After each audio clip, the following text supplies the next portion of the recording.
trust me. Kanjenje karirengura kiri pagase yarongoye umwana wa mukanjegere maza murya majidonda batasha. Kanjenje karirengura kiri pagase yarongoye umwana wa mukanjegere maza murya majidonda batasha. Ukanjenje ukarishengula singishaka n'amagambo y'aba homeboys fresh ku matepe tutapiga saka we kill it yo maniga dasasa twabikoze kuva kera n'amakabi sana tudikora koda batuca intege nitwa tuza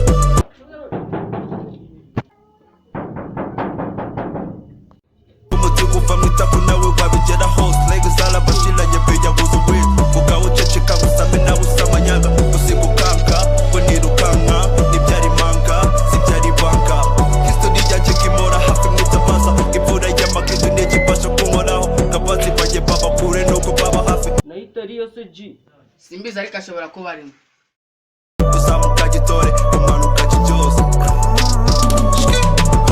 Kanjenje karirengura kiri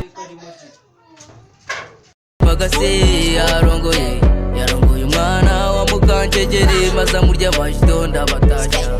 Kanjenje karirengura kiri pagase yarongoye zikorodoro z'ahantu umwana wa mukanjegere maza murya majidonda batasha.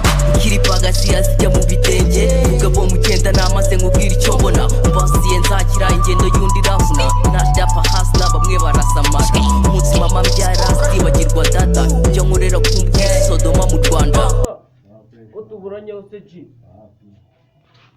wayikindi haslanye sinze ta rubanda kuje nzaho umusoja umuziki uraganza iwanga umuntu ubyibushye imisigi ufite imene kanyamanza kadukine kirisese kanjenje afata nyinshi narugigana the young Chris ja press muri pambari asikia outlaw wayikina witi rap nige chef kina biti twende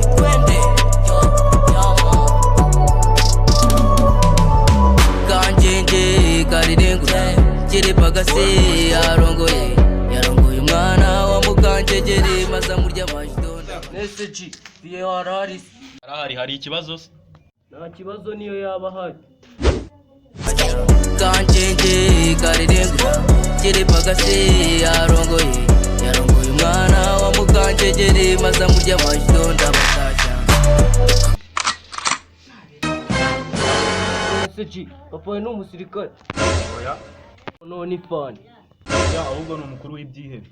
Monster kill. Boy Yohana